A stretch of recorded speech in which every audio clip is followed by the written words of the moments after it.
அவனுக்கு ஒரு கூன் நோய் இருந்திருக்கிறது, கூன் இருந்திருக்கிறது. திருஞான சம்பந்தர் மூலமாக சிவநெறிக்கு திரும்பி அவர் மூலம் அருள்பாலித்து அவருக்கு கூன் நிமிர்ந்து இருக்கிறது. அதனாலே நின்ற சீர் நெடுமாறன் என்று அவருக்கு பெயர். ஆனால் இந்த திராவிட கொடுக்குகள் அந்த கூன் பாண்டியன் என்பதை மட்டும்தான் நினைவு வைத்திருக்கும்.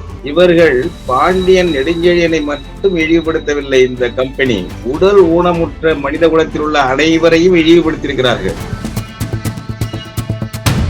அடுத்தது கழுவேற்றி தண்டனை நிறைவேற்றும் பழக்கம் தமிழர்களுக்கு இருந்ததாக வரலாற்று சான்று இல்லை, நமக்கெல்லாம் இல்லை. தமிழர்களுக்கு ஒரு கால் இருந்திருக்கலாம். அது அந்த சமண மதம் அது பிறந்த இடத்தில் வடநாட்டில் என்ன வாழ்ந்து கொண்டிருக்கிறது? ஏதோ பாண்டியன் எடுத்துட்டாரு போனார் வந்தாருங்கிற நோக்கத்துல சொல்லுகிறார்களே, அந்த சமணம் பிறந்த இடம்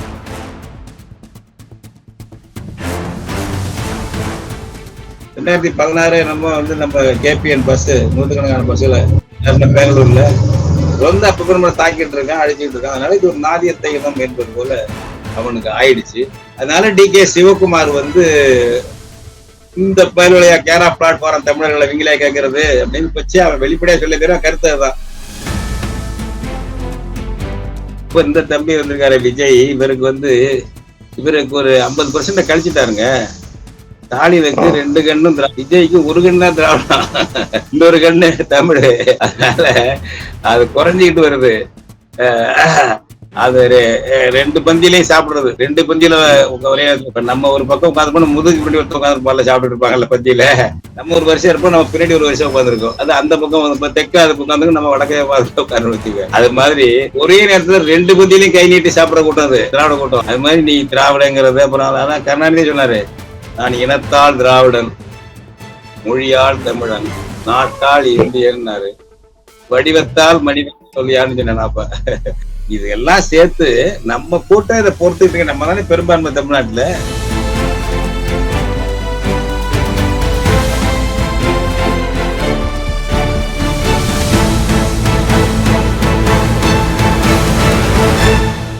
நம்ம பண்ணை இயற்கை அங்காடி 100% இயற்கை வேளாண் தயாரிப்பு.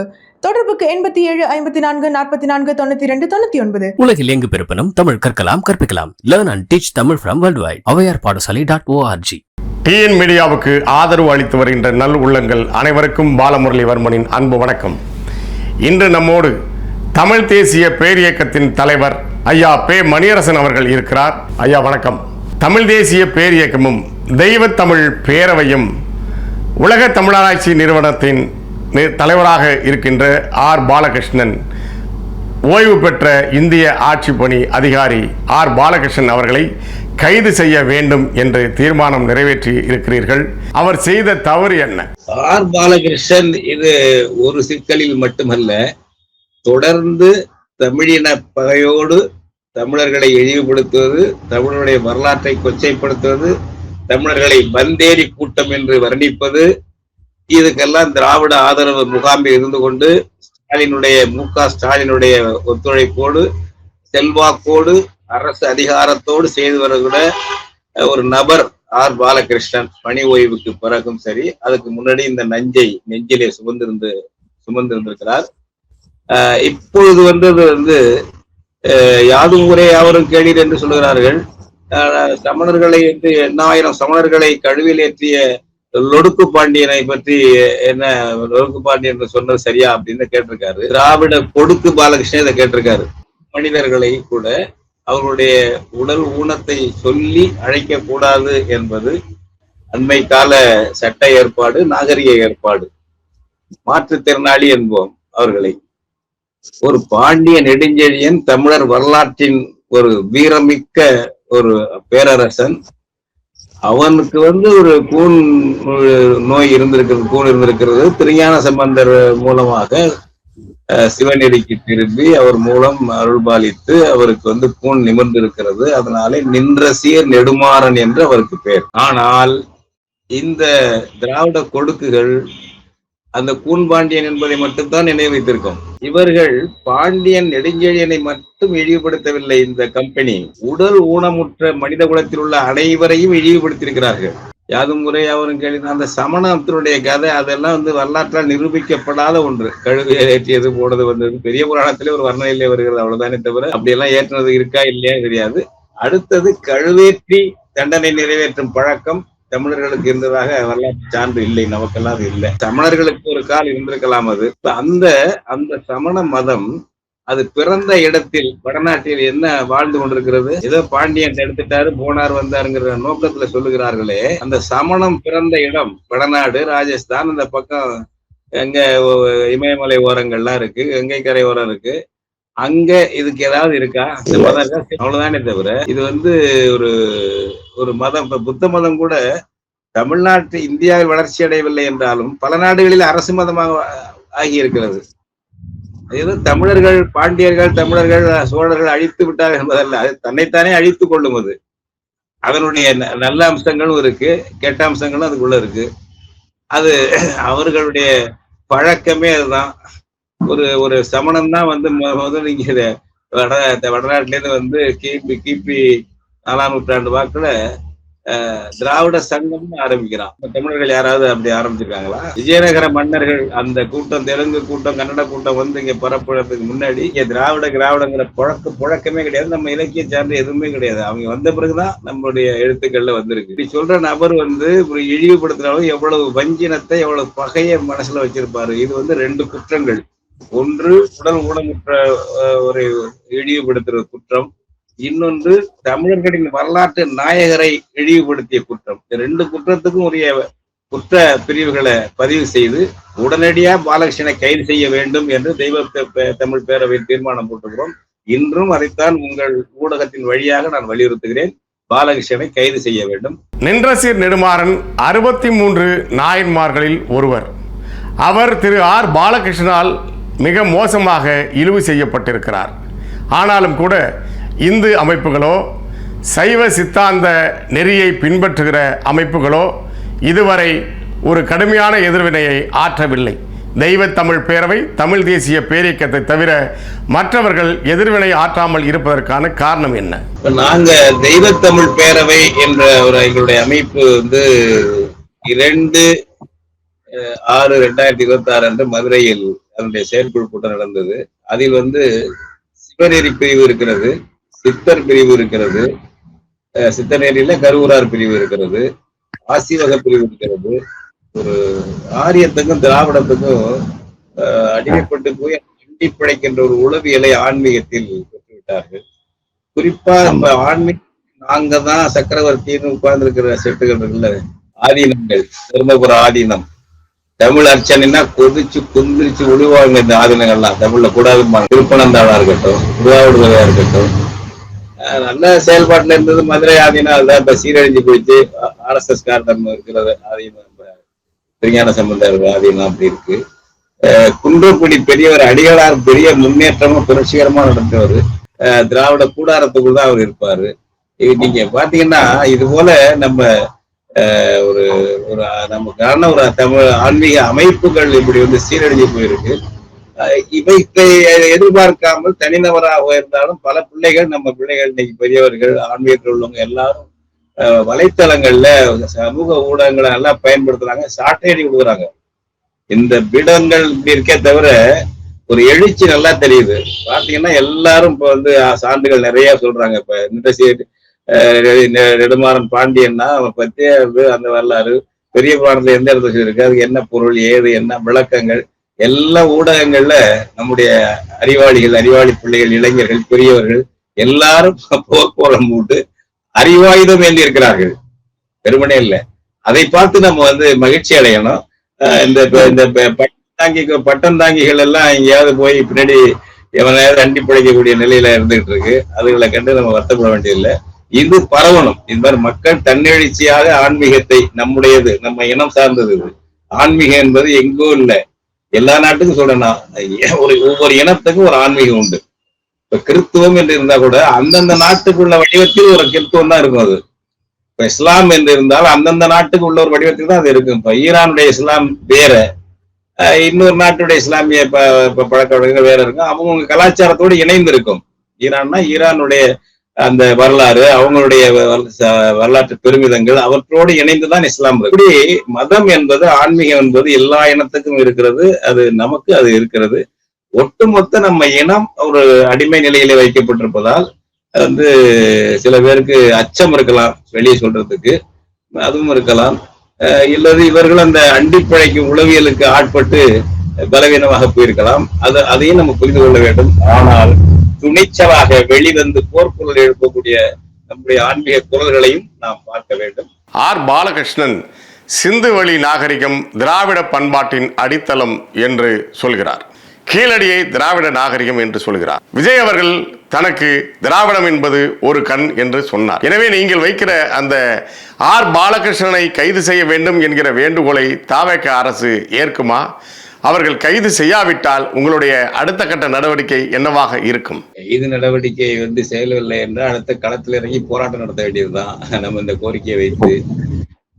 அடுத்தது வந்து சிந்து சமவெளியை பற்றி சொன்னது வந்து இதுக்கெல்லாம் வந்து வெள்ளைக்காரங்க தான், வெள்ளைக்கார வணிக வேட்டையாடிகளுடைய கொச்சையான வரலாற்று கருத்துக்கள் தான் அந்த காரணம்.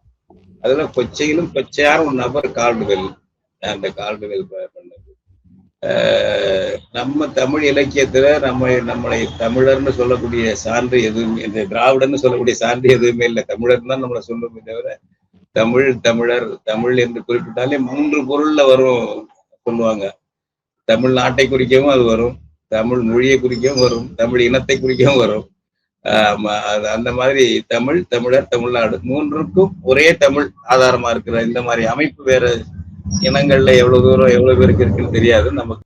இது திணித்தவர்கள் வந்து கால்டுவெல்லுக்கு முன்னாடி விஜயநகர திராவிடர்கள் தான் அதை திணிச்சவங்க. அவர்கள் ஏற்கனவே அவங்க ஆந்திர திராவிட பாஷான்னு குமாரிலப்பட்டன்னு ஒரு ஆளு வடக்கேந்து பீகார் பிலேந்து படிக்க வந்தவன் இதுக்கு காஞ்சிபுரம் பல்கலைக்கழகத்துல அந்த காலத்துல 7ஆம் நூற்றாண்டு வாக்குல படிக்க வந்தவன் 6, 7ஆம் நூற்றாண்டுல அந்த ஆளு தந்திரவார்த்திகான்னு எழுதின நூல்ல இது இருக்கு, ஆந்திர திராவிட பாஷான்னு அப்படின்னு சொன்னாரு. அடுத்தது மனுவில் இருக்குன்னாரு கால்டுவெல். மனு வந்து சீரழிஞ்சு போன பழங்குடிகளில் ஒன்று திராவிடம்னு சொல்லியிருக்கு அப்படின்னு அந்த ஆள் சொன்னாரு. சீரழிஞ்சு போன பழங்குடியில திராவிடம்னா எவனோ போய் கண்டுபிடி, அதே தமிழ்ல உனக்கு ஒருத்தர் அதுக்கு என்ன இணைப்பு இருக்கு? ஆந்திர திராவிடன்னா ஆந்திரக்காரனை கேட்டுக்க. அந்த அவன் சொன்னவனே கிபி 7ஆம் நூற்றாண்டு வாக்கில் உள்ளவன் அந்த குமாரிலப்பட்டனுங்கிற ஆளு. வடக்கிருந்து வந்து பிராமணன், அவன் படிக்க வந்தவன் அவங்க இங்க வந்து காஞ்சிபுரத்துல. அது வந்து அவங்கள போய் அவனை சொன்னான்னு அவனை கேட்டுக்க. எங்களை கொண்டாந்து ஏன் இணைக்கிறான் அவன் கால்டுவெல்? ஒரு மேதையா காட்டணும். ஏன்னா அவங்க வச்சது நாடா போச்சு இல்ல. வெள்ளைக்கார வேட்டையாடிகள் காட்டு மிராண்டித்தனமா இணைச்சதானே இந்தியாங்கிற ஒரு நாடு. உலகம் பூரா தானே பண்ணானுங்க அந்த காட்டு மிராண்டிகள். இன்னைக்கு ட்ரம்ப் தான் செஞ்சுட்டு இருக்கான். இன்னைக்கு எதானே பண்ணிட்டு இருக்கான், உலகத்தை அழிச்சுக்கிட்டு. நமக்கெல்லாம் பெட்ரோல் கிடைக்க மாட்டேங்குது, டீசல் கிடைக்க மாட்டேங்குது, திண்டாயிட்டு தெருவில் நிக்கிறோம், கேஸ் இல்லை, கடைகள்ல போய் சாப்பிட முடியல. அந்த மாதிரி பண்ணவங்க யாரு? ட்ரம்ப்பும் அந்த திருட்டு போய் யூதன் வந்து எந்த காலம் திருந்த மாட்டான், ஞாபகம் வச்சுங்க. வெறுப்பு இல்ல, நல்ல ஆட்கள்லாம் இப்ப ஏசுனாதான் யூதனத்துல பிறந்தவர் தான், காரமார் யூதன் தான். ஆனா பெரும்பாலும் மனித குலத்துக்கு விரோதியா இருக்கவனுங்க அதை பண்ணிட்டு இருக்காங்க. அந்த நெத்தனியாகுன்னு ஒரு இஸ்ரேல்ல இருந்துகிட்டு இவங்க எல்லாம் பண்ற இதுல அது மாதிரி இவங்க முன்னோர்கள் பண்ணது நமக்கு வந்து வணிகம் செய்ய வந்து வணிகம் தானே செய்யும். இந்த வணிகங்கிறது என்ன நியாயம்? இப்படி பண்ண ஒரு கும்பல் வந்து அதன் சார்பில் வந்த ஆள் கால்டுவெல் மதம் பரப்பு வந்த ஆளு அந்த ஆளு அவங்களுடைய வேலையை வெள்ளக்கார வேலையை செய்யறாரு. அந்த ஆளு திராவிட மொழின்னு ஒண்ணு இருந்து வர சொல்றாரு, வேற யாரும் சொல்லல. தமிழைத்தான் பல வாரம் வச்சிருந்தானே எவனும் திராவிடன்னு சொல்லல. அதுக்கு முன்னாடி இந்த கால்டுவெல் கம்பெனிக்கு முன்னாடி யாரும் சொல்லல. யாருன்னு சொல்றது வருத்தம். எனக்கு நம்மளுக்கு எப்படி கொதிக்குங்க நம்ம இனத்தை மாத்தி சொன்னாங்க. இது சொன்னா மரியாதை குறைவா பேசுறான்னு சொல்றாங்க சில பேரு. எங்க இனத்தையே நீ மாத்தி எங்களுக்கு எப்படி கொதிக்கும்? இலக்கியத்தை பத்தி ஒருத்தர் ஆந்திர மொழிகள் எழுதினாரு. அந்த எல்லாம் அந்த செஞ்சாச்சு கோட்டை பொறுக்கே அங்க வந்து ஒரு கல்லூரி மாதிரி இருந்தது, மொழியியல் கல்லூரி இருந்தது அங்க. ஒருத்தர் பேர் மறந்து போச்சு, அவர் இங்கிலீஷ்காரர் தான். அவர் ஆந்திர மொழி எழுதினா அதுக்கு ஒரு பெரிய முன்னுரை எழுதினாரு எல்லீஸ். அந்த முன்னுரையில தான் தமிழ் தனித்தன்மையெல்லாம் அவர் எழுதுறாரு. மூத்த மொழி தமிழ், தனித்தன்மை அது இயங்கக்கூடியது, இதுல இருந்து பல மொழிகள் பிரிஞ்சிருக்கு அப்படிங்கிறதெல்லாம் எல்லீஸ் அதுல வந்து அவர் சொல்றாரு. இவர் தன் தற்பெருமை தன் கித்தாப் உள்ள ஆளு கால்டுவெல். இப்ப இவர் எடுத்துக்கிட்டது மொழி ஆய்வு பண்ணிட்டு மரியாதையா போனா அதே தப்பு பண்றது. இப்ப அந்த திராவிடங்கிறது ரெண்டு சொல்றாரு. ஒண்ணு இவன் இந்த நான் சொன்ன தந்திர வார்த்தையா மாறப்பட்டது, இன்னொன்னு மனு தர்மத்துல இருக்கு அப்படிங்கிறது. இது ரெண்டும் இது ஆரியத்துவ இலக்கியங்கள் உள்ள சொல்றாரு அவரு. அடுத்தது அவர் சொல்றாரு பாருங்க, நான் இன்னொன்றையும் சேர்த்து சொல்கிறேன், இது ஒரு இன ஆய்வாகவும் நடக்க வேண்டும், இவங்களுக்கான ஒரு பொது மொழி இருந்திருக்க வேணும், இவங்களுக்கான ஒரு பொது இனம் இருந்திருக்க வேணும்னு சொல்றாரு கால்டுவெல். திருட்டுத்தனம் லிங்குவிஸ்டிக்னா லிங்குவிஸ்டோட நின்று ஆய்வு பண்ணு, அதுவே தப்பு தவிர பண்ற, உனக்கு தெரியல. தொல்காப்பியம்னா உனக்கு என்னன்னு தெரியாது, ஆனா ஒண்ணு தெரியாது. அது மாதிரி பல விஷயங்கள் இருக்குன்னு வச்சுங்க. நான் இனம் என்று ஒன்று இருந்திருக்கணும், உனக்கு எவனாவது எழுதியிருக்கான மாதிரி லிங்குவிஸ்டிக்ஸ் ஆரம்பிச்சவன் மொழியோட இருந்துக்கணும்.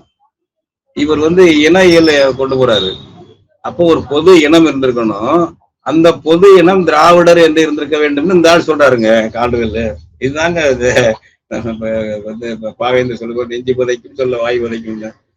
இந்த மாதிரி காரி துப்பாம விட்டாச்சுங்க கால்டுவெல் எல்லாம். பாலகிருஷ்ணன் கால்டுவெல்லுடைய வழியில கால்டுவெல் நடத்திய அகதி முகாம்ல அடுத்த பிறவி. உனக்கு இனம் இருந்தா சொல்லு, இல்லைன்னா போ, எங்களுக்கு இனம் இருக்கு, தமிழ் இனம். பாலகிருஷ்ணன் சொல்றது, உனக்கு இனம் இருந்தா சொல்லிக்க, எங்க இனம் தமிழ் இனம், மரபு இனம் ரேஸ் என்பதும் தமிழ் இனம் தான்.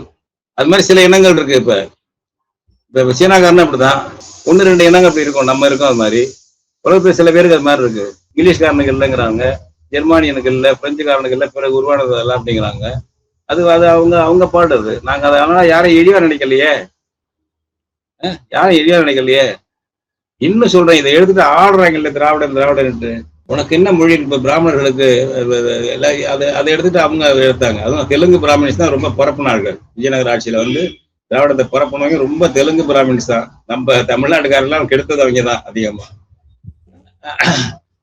உங்களுக்கு என்ன தாய்மொழின்னு கேட்டா என்ன சொல்றீங்கிறேன்.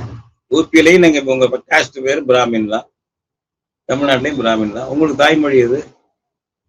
அங்க எதோ போஜ்புரி சொல்லுவீங்க, அல்லது மைத்திலி சொல்லுவீங்க. எத்தனையோ மொழி இருக்கு. ஹிந்திங்கிறது பிற்காலத்துல வந்தது. இது மாதிரி அதெல்லாம் தான் தாய்மொழி. அந்த தாய்மொழி அங்க இருக்கு, அந்த மண்ணுல, ஊபியில, இந்த பீகார்ல, இந்த பகுதிகள் நிறைய இருக்கு. அது நான் 20 மொழிகள் இருக்கிற மாதிரி மக்கள் வழக்கு மொழி அங்க இருக்கு. அதுல ஏதாவது ஒண்ணு சொல்லுவேன், இல்லைன்னா இப்ப இந்திய சொல்லிட்டு இருப்பேன். தமிழ்நாட்டிலேயும் அதே பேர் வச்சிருக்க, பிராமின்னு வச்சிருக்க. கங்கை தான் எங்களுக்கு பூர்வீகம், எங்களுடைய பூர்வத்துவங்கிறீங்க. இங்க உனக்கு என்ன தாய்மொழி? தமிழ் மொழி. தப்பு இல்லை. இப்ப இடம்பெயர்தல், குடியேறுதல் என்பது மனித குலத்துல இயல்பு. நம்ம அதை குற்றமாவே சொல்லலைங்க. வந்த இடத்துல ஏற்கனவே இருக்கிறவட ஆதிக்கம் பண்றதுதாங்க பிரச்சனை. பிரச்சனையே அதுதான். புரிஞ்சுக்கிறாங்க சில பேரு. இப்ப மொபிலிட்டி என்பது மனித குலத்துல இருக்குங்க. அதனால நமக்கு நீங்க மாறி வந்ததுனால ஐயோ நீங்க இந்த ஊரு பூர்வீகமா இல்லை அப்படிங்கிறத குறைய சொல்லல. ஆனா வந்தவன் நீங்க எங்களுக்கு பேர் சூட்டுறது, எங்களுக்கு இலக்கணம் வைக்கிறது, எங்களுக்கு இந்த வேலை பண்றது, எங்களுக்கு வாத்தியார் வேலை பண்றதெல்லாம் என்னன்னு கேட்கிறேன். அதான் பிரச்சனை. கோபம் வர்றது அதான் காரணம்.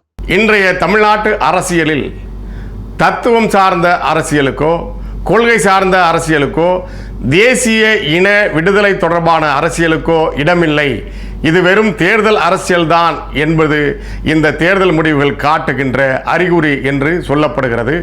இதை குறித்து நீங்கள் என்ன நினைக்கிறீர்கள்? என்னன்னா, திராவிடங்க தமிழர்களாக நடிச்சு தானே ஜெயிக்க முடியுது. இருப்பது ஒரு உயிர், தமிழுக்காக போட்டு வாழ்க்கை இல்லை, தமிழ் தான் எல்லாம் எனக்கு உயிர். அப்புறம் முத்தமிழ் அறிஞர்னு ஏன் பேர் வச்சுக்கிறீங்க? முத்திராவிட அறிஞர்னு வச்சுக்கிட்டேன். எங்க சந்தையில எடுபடணும், தமிழ் சந்தையில வியாபாரம் ஆகணும், அதுக்கு முத்தமிழ் அறிஞர் எல்லாம் படிக்கிறீங்க. அதனால இப்ப இந்த தம்பி வந்திருக்காரு விஜய், இவருக்கு ஒரு 50% கழிச்சுட்டாருங்க. ஸ்டாலினுக்கு 2 கண்ணும் விஜய்க்கு 1 கண்ணு தான் திராவிடம், இன்னொரு கண்ணு தமிழ். அதனால அது குறைஞ்சிக்கிட்டு வருது.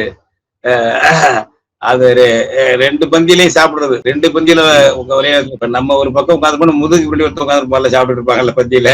நம்ம ஒரு வருஷம் இருப்போம், நம்ம பின்னாடி ஒரு வருஷம் உட்காந்துருக்கோம். அது அந்த பக்கம் தெற்க அது உட்காந்து நம்ம வடக்கே உட்காந்து வச்சுக்க. அது மாதிரி ஒரே நேரத்துல 2 பந்தியிலையும் கை நீட்டி சாப்பிட கூட்டம் அது திராவிட கூட்டம். அது மாதிரி நீ திராவிடங்கிறது. அப்புறம் அதான் கருணாநிதி சொன்னாரு, நான் இனத்தால் திராவிடன், மொழியால் தமிழன், நாட்டால் இந்தியன்னாரு, வடிவத்தால் மனிதன், சொல்லியான்னு சொன்னேன். அப்ப இது எல்லாம் சேர்த்து நம்ம கூட்டம் இதை பொறுத்துக்கிட்டு நம்ம தானே பெரும்பான்மை தமிழ்நாட்டுல.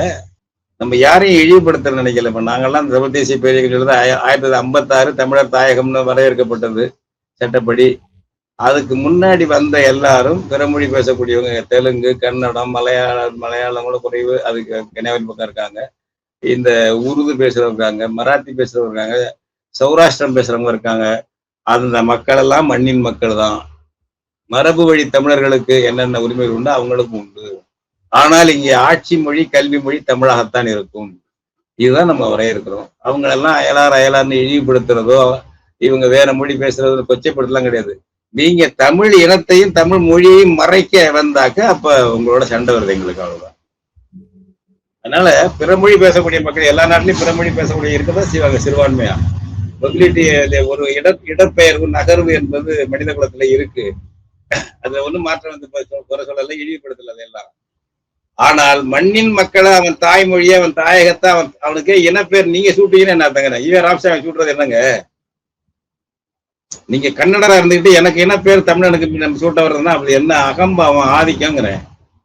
நீங்க எனக்கு எங்கிருந்து வந்த கால்டுவெல்லு நீ வந்து எங்களுக்கு பேர் சூட்டிய என்ன பேரு புதுசா திராவிட என்னங்க? அடக்க ஒடுக்கமா இருக்கணும். நாங்க வந்து அயலானுக்கு பேர் சூட்டிட்டு இருக்கோமா? எங்க அறிஞர்கள் போய் உலகத்துல இவனுக்கு இந்த இனம் அவனுக்கு அந்த இனம் என்ன அதிக பிரசித்தனுங்கிறேன். எங்களுக்கு இனப்பேர் சூட்டது நீ யார்? இதே ராமசாமி யார்? கால்டுவெல் யார்? கேரா பிளாட்ஃபார்ம் பண்ண அப்புறம் உன் நாட்டுல போய் பேசிக்க, எங்க நாட்டுல வந்து பேசாததெல்லாம். அதுதான் நம்ம சொல்றது. வேற ஒண்ணு நமக்கு ஒரு பிறமொழி பேச மேல வெறுப்பெல்லாம் கிடையாதுங்க. சகோதரெல்லாம் ஏற்றுக்குவோம், பழகிட்டு தான் இருக்காங்க கிராமங்கள் எல்லாம். இது வித்தியாசம் இல்லாம இருக்காத இதுதான் செய்யறாங்க. அதை கெடுக்கிற கூட்டம் இந்த கூட்டம் தாங்க, இந்த திராவிட கூட்டமும் இந்த கால்டுவெல் மாதிரி ரெண்டு கட்டாங்க இருந்தாங்க. கர்நாடகாவை சேர்ந்த இப்போது கர்நாடகாவுக்கு முதலமைச்சராக பொறுப்பேற்றிருக்கிற டி.கே. சிவகுமார் மேகதாது அணை கட்டுவதை தடுப்பதற்கு தமிழ்நாட்டிற்கு உரிமை இல்லை, 100 விஜய் வந்தாலும் அதை தடுக்க முடியாது, மேகதாது அணை கட்டுவதை எதிர்ப்பதற்கும் தமிழகத்திற்கு உரிமை இல்லை என்று பேசியிருக்கிறார். ஆனால் இங்கு இருக்கிற தாவேக அரசு காங்கிரஸ் கட்சிக்கு அமைச்சரவையில் பங்கு கொடுத்திருக்கிறது. இப்போது மாநிலங்களவை உறுப்பினராக திரு பிரவீன் சக்கரவர்த்தி அவர்களுக்கான வாய்ப்பையும் வழங்கி இருக்கிறது. டி.கே. சிவகுமார் இப்படி சொல்றாருன்னா யாரு தைரியத்துல சொல்றாரு?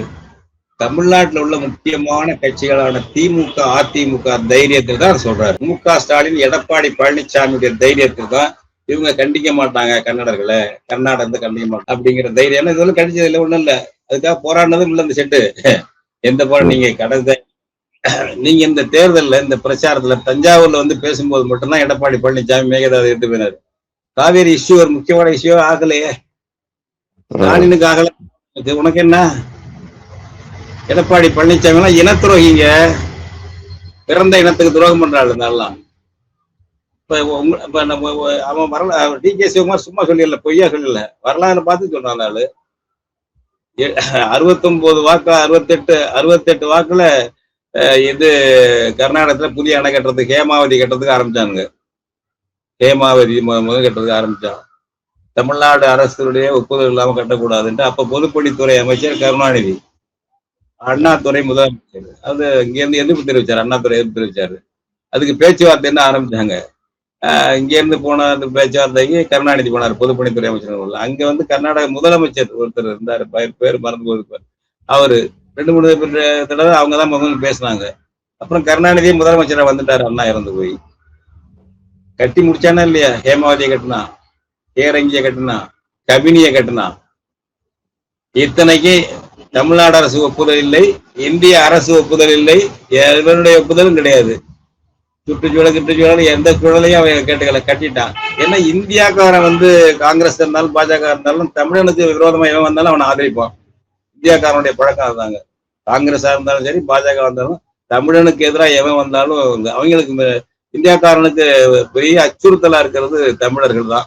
ஒரு இனம், மொழி, அவங்க சமஸ்கிருதத்துக்கு முந்திய மொழி, அவங்க சமஸ்கிருதம் நம்ம இலக்கிய வளம் உள்ள மொழி, இதெல்லாம் தமிழ் இனம். அது வந்து அப்படியே சிதையாம இருக்கு, சுருங்கி வந்தாலும் சிதையாம இருக்கு.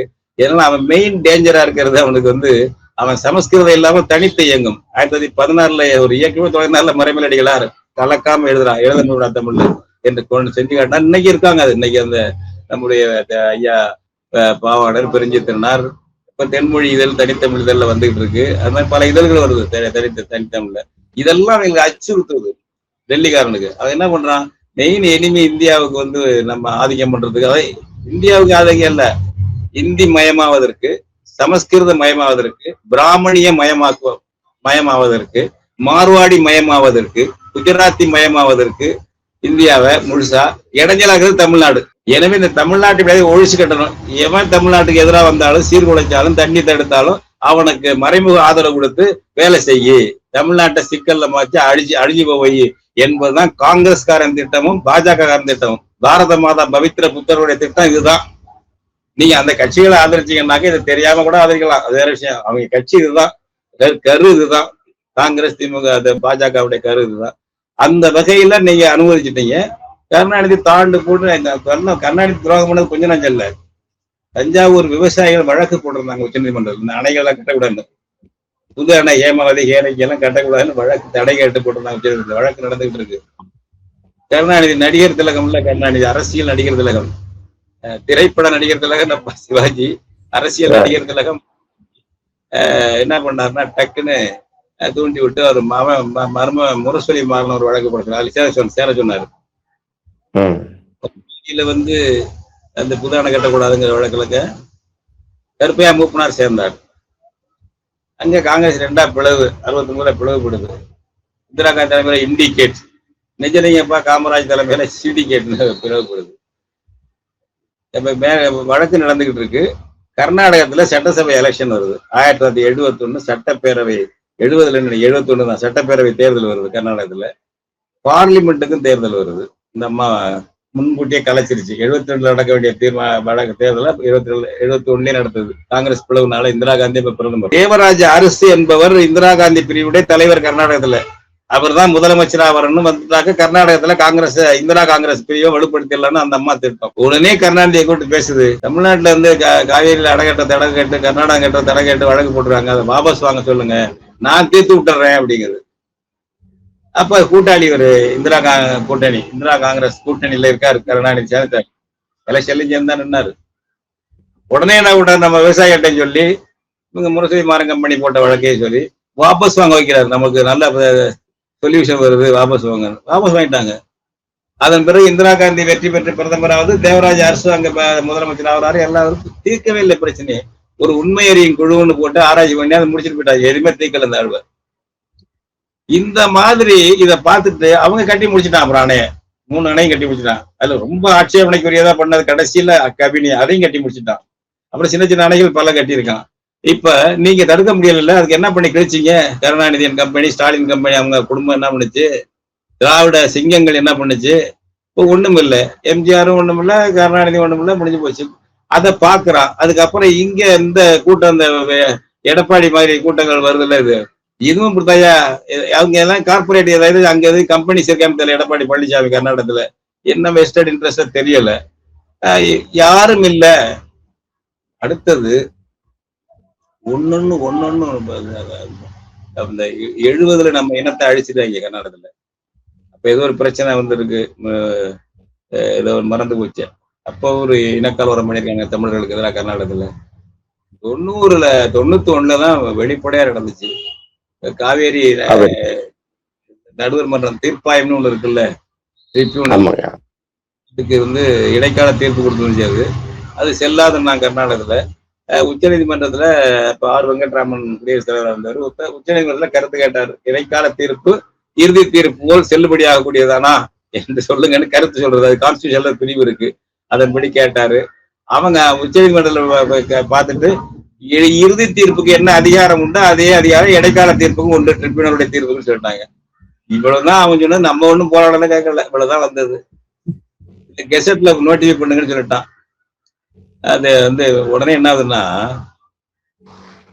பந்த் அறிவிக்கிறாங்க. பங்காரப்பான்னு ஒரு காங்கிரஸ்காரன் முதல் மந்திரி அப்ப கர்நாடக பந்த் அறிவிக்கிறாங்க. அதை சாக்கிட்டு கர்நாடகத்தில் வாழ்ந்த தமிழர்கள் பல பேரை இனப்படுகொலை பண்ணிட்டாங்க. போராடவும் இல்லை, தமிழ்நாடு தண்ணி விடுன்னு கேட்கவும் இல்லை, கொண்டுட்டாங்க. 2 லட்சம் பேர் அகதிகளா ஓடி வந்தாங்க தமிழ்நாட்டுக்கு. ஜெயலலிதா உடைமைகள் உடைமைகள் இல்ல, கொஞ்சம் நெஞ்சம் இல்ல. இங்கேருந்து போய் யாரும் பார்க்கல. கருணாநிதி பார்க்கல, ஜெயலலிதா பார்க்கல, யாரும் பார்க்கல. அது நாதியத்தவள கிடந்துச்சு. நாங்க நெடுமாறையா நாள்லாம் அப்ப ஈழத்தமிழருடைய மாவீர நாளுக்காக வெளிநாடுகள்ல ஜெர்மன், சுவிஸ் அங்கங்க போயிட்டு அங்க இருந்துட்டு அதை பாக்குறோம், படிக்கிறோம், கேட்கிறோம் மாதிரி இருந்துச்சு. அந்த அந்த மாதிரி தொடர்ந்து அப்பப்போ நம்மளை தாக்குறான். 2016 நம்ம கேபிஎன் பஸ் நூற்றுக்கணக்கான பஸ்ல பெங்களூர்ல வந்து அப்பப்போ நம்மளை தாக்கிட்டு இருக்கான், அழிச்சிட்டு இருக்கான். அதனால இது ஒரு நாதியத்தை இனம் என்பது போல அவனுக்கு ஆயிடுச்சு. அதனால டி.கே. சிவகுமார் வந்து இந்த பயிர்வழியா கேரா பிளாட்ஃபார்ம் தமிழர்களை விங்கிலே கேட்கறது அப்படின்னு வச்சு அவன் வெளிப்படையா சொல்லிக்கிற கருத்து தான். ஏன்னா இங்க இவனும் வரமாட்டான். இவனுக்கு இந்திய அரசு சப்போர்ட்டா இருக்காது. தமிழ்நாட்டுக்கு என்ன தமிழ்நாட்டு அரசியல் கட்சியே சப்போர்ட்டா இருந்தானே அங்க இருக்கும். தமிழ்நாட்டுல திமுகவும் இருக்காது, அதிமுகவும் இருக்காது. இப்போ வந்திருக்கிற ஆளு விஜய் அப்படிதான் இருப்பாரு. வேற ஒன்றும் பண்ண போறதில்ல. அதனால துணிச்சலா வந்து அந்த டி.கே. சிவகுமார் அவர் சொல்றாரு, நீ விஜய் வந்து கர்நாடகத்துல உனக்கு கட்சி இல்லை, தமிழ்நாடு மட்டும்தான் கட்சி. காவேரி தண்ணியை தர முடியாதுன்னு சொல்லி சட்டவிரோத அணை கட்டுறவனோட ஏன் கூட்டணி சேர்ந்திருக்க? இதை கேட்கணும்ல. அது வேறு இது வேறு அப்படின்னா எங்களுக்கு ரெண்டும் ஒரு வேறு தான்டா. தமிழின பகை வேறுதான். இதுக்கும் ஓட்டு போட முடியாதுன்னா தமிழ் அப்படி கிளம்புனாதான். இப்ப நாங்க போராட்டங்கள்லாம் யோசிச்சிருக்கோம். போராட்டங்கள் கடுமையா நடத்தினால்தான் நம்ம மேகதாட்டை வந்து தடுத்து நிறுத்த முடியும். மேகதாட்டு கட்டிட்டா ஒரு சொட்டு தண்ணீர் மிகை வெள்ள நீர் வராது. மேகதாட்டுக்கு எதுக்குன்னா மிகை வெள்ள நீர் இப்ப வருது. சுப்ரீம் கோர்ட் தீர்ப்படி 177.25 டிஎம்சி தண்ணீர் விடணும் கர்நாடகா ஆண்டுக்கு மாத வாரியா கணக்கு போட்டு. அது தர்றது இல்லை. அதை தர சொல்லி வற்புறுத்துறதுல ஒரு ஆணையம் போட்டிருக்கான். மோடி போட்ட ஆடே ஹல்தர்னு ஒருத்தர் இருக்கான், அதுக்கு தலைவர். பழைய நீர்வளத்துறை இந்திய அரசுடைய நீராற்றல்துறை தலைவராக இருந்த ஆளு. அவன் ஒருதலை பட்சமான ஆளு. கர்நாடகத்துக்கு சாதகம், தமிழ்நாட்டுக்கு பாதகம் செய்யறவன். அந்த ஆளை நீக்குன்னு நாங்க பல போராட்டம் நடத்தினா அவன் கல்லணைக்கு வந்தபோது கருப்பு கொடி காட்டணும். அந்த ஹல்தர் வரும்போது வேற யாரும் இதை பத்தி கண்டுக்கிறதே இல்லை. வேற யாரும் கண்டுக்கிறதே இல்லை அதெல்லாம். அதனால இப்படி இருக்கிறது. இந்த துணிச்செல்லாம் இந்த ஆள் சொல்றாரு. நம்ம விவசாயிகள், நம்ம மக்கள் 22 மாவட்டங்களுக்கு குடிநீர் தமிழ்நாட்டுல, 12 மாவட்டங்களுக்கு பாசன நீர், 25-26 லட்சம் ஏக்கர் பாசனம் காவேரி தண்ணி கொண்டுதான் நடக்குது. காவேரி தண்ணீர் மொத்தமே ஒரு சிறிய நதி. இது நமக்கு பெருசா தவிர அவங்களுடைய கங்கையோட எல்லா யமுனையோட இந்த பக்கத்துல கோதாவரி, கிருஷ்ணாவோட ஒப்பிடும்போது மிகச்சிறிய ஆறு காவேரி. இதனுடைய மொத்தம் 740 டிஎம்சி தண்ணிங்க. நாங்க மொத்தமே கர்நாடகா நம்மளுக்கு எல்லாம் வந்து பாயறது போறது வர்றது எல்லாம் அவங்களுடைய இது. அவனுக்கெல்லாம் கடல்ல கலக்கிறதே 1000 டிஎம்சி ஒரு வருஷத்துல இருக்கும். கோதாவரி எல்லாம் ஒரு ஆண்டுக்கு 1000 டிஎம்சிக்கு மேலே கடல்ல கலக்குது. இதை விட பல மடங்கு கங்கை எல்லாம். அதனால இதையாவது பாதுகாக்கணும். இந்த நமக்கு வந்து 360-350 டிஎம்சி தண்ணி வந்தது வருஷத்துக்கு. அதை 177.25 குறைச்சாச்சு. அதுவும் தர முடியாதுங்கண்ணா. ஏன்னா பின்வாங்கி ஓடும் பொழுது இன்னும் ஓடுறான்னு உதப்பான்ல, அப்படிதான் கன்னடா பேச செய்யறான். அதனால மிச்ச அந்த வெள்ள நீரும் தமிழனுக்கு போயிட்டு இருக்கு. இப்போ இயற்கை சீற்றங்கள்னால மிகை வெள்ளம் வந்து போகும்போது அது கடலுக்கு போயிடுது. அது தமிழ்நாட்டுக்கு வருது. அது அப்புறம் தான் அதை தாண்டி கடலுக்கு போகுது, மேட்டூர் தாண்டி. அந்த இதையும் 67 டிஎம்சி தடுக்கணுங்கன்னு நினைக்கிறான். 67 டிஎம்சி கொள்ளளவு கொண்டது அவங்க சொல்ற இடம். அவங்க நம்ம எல்லையில ஓரமா அவங்க எல்லைக்குள்ள கட்டுறான் மேகதாட்டு என்பது. அப்படி வந்தாக்க மிகை வெள்ள நீர் வருது பாருங்க, அதுவும் வராது. 4 வருஷம் மிகை வெள்ள நீர் வரும் ஏற்கனவே. இப்ப இந்த ஒரு 5-6 வருஷமா இயற்கை சீற்றம். அது கோடையில பெருமழை பெஞ்சு அணை நிரம்புறது வரலாம். இப்ப இந்த வருஷம் ஒண்ணு இல்லை. அப்படியே ஸ்டாலின் வந்த உடனே ஜூன் 12ஆம் தேதி திறக்க வேண்டிய தண்ணீரை ஜூன் 8ஆம் தேதி திறந்தாரு ஆளு. முதல்வர் வந்த உடனே போய் போராடி வாங்கிட்டு வந்தவங்கல்ல அவங்க அப்பாவும் அவரும்.